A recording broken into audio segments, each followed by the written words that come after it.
Today I wanted to discuss 5 items that are on my hunting wish list for 2019. As you know, I've been having lots of trouble with my bow. I had a 3rd visit to the bow shop this past week, and while some progress was made, I'm still not convinced that my bow is quite right. And I'd love to get a new bow. Keep in mind, this is a big box bow. It's not one of the pro shop brands. And here's some of the things that I think are wrong with it. One, it's a single cam bow, and so there are some inconsistencies in how it draws and cycles and nock travel. It is cheap. It was like a $500 bow. And is there some hidden damage in the bow? Maybe, maybe not. I don't know. But we sure fight it a lot. So there's 2 bows that I'd be considering if I was to upgrade this year. One is a Prime Logic, the CT5 version. And I'm also interested in the same shop I go to sells these as well, is the Bowtech one in the Realm series. So both of those bows have a little bit longer axle to axle ratio, particularly that Logic CT5. It's got a 35-inch axle to axle length. They have a CT9, which is a really long, tall bow, but certainly nothing that I need right now, especially not to hunt with. That'd be a lot of bow. But both of these bows address cam lean in 2 different ways. Prime has a dual cam system, which eliminates cam lean entirely.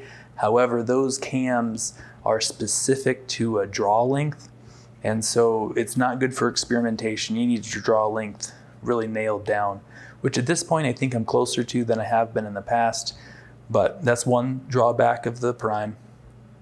The Bowtech has yoke strings, and so by twisting those yoke strings you can tune the way that limb moves and eliminate any cam lean.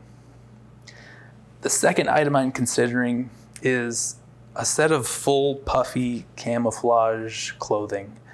I got really cold this last hunting season. I was sitting on a ridge at 11,000 feet with my brother glassing up moose, and I just got really cold waiting for that sun to come up. I also got super cold during that late season elk hunt that we did. One of the mornings it was down to 3 degrees.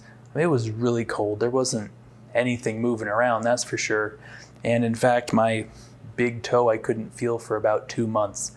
So that was way too cold, especially if I wanted to sit during that hunt and let the sun go down one of the evenings.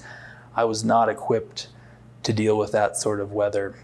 It was super cold. And that's one of the things. I want to be able to sit more. And in order to do that, you have to be warm enough and be comfortable enough to pull it off.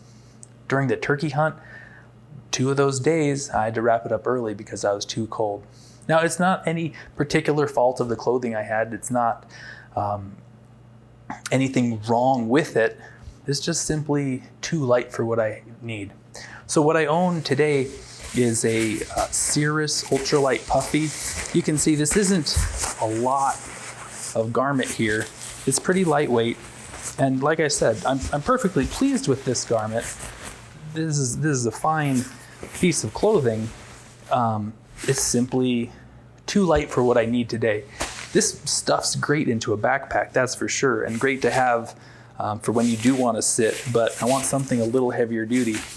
Plus, I want to put something on my legs and try out the puffy pants, because the legs are what gets cold too. Yeah, your upper body gets cold, but your legs get cold as well. So there's 2 pieces of clothing that I'm considering.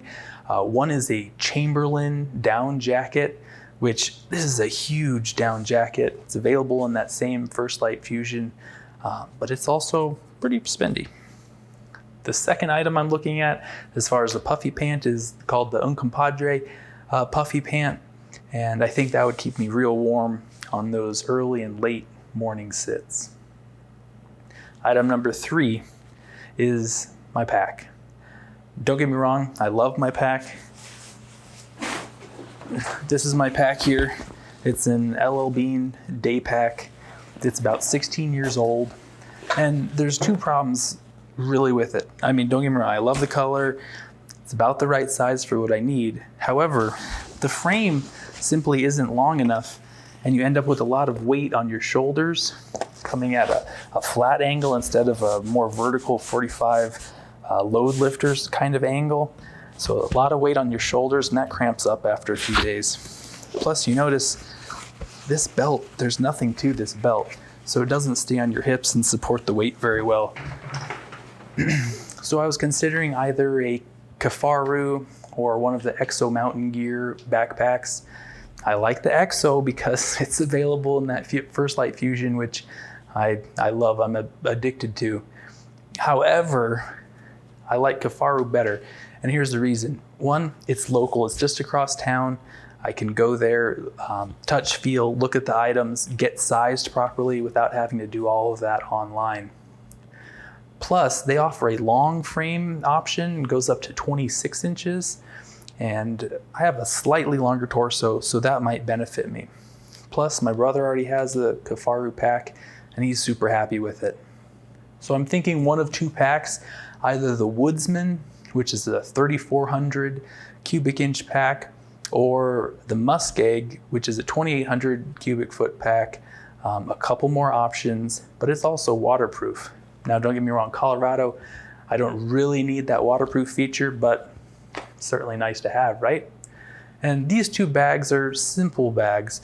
The Muskeg has a couple more features than the Woodsman, so we'll see what happens. But surprise, my brother, while we were camping, gifted me a new pack. Quite frankly, I think he's scared of one of the tags I have where I fully intend to take a 6-point bull, and he doesn't want to be packing that out. Don't get me wrong, I can pack out some meat, but it'll be way more comfortable with a new pack.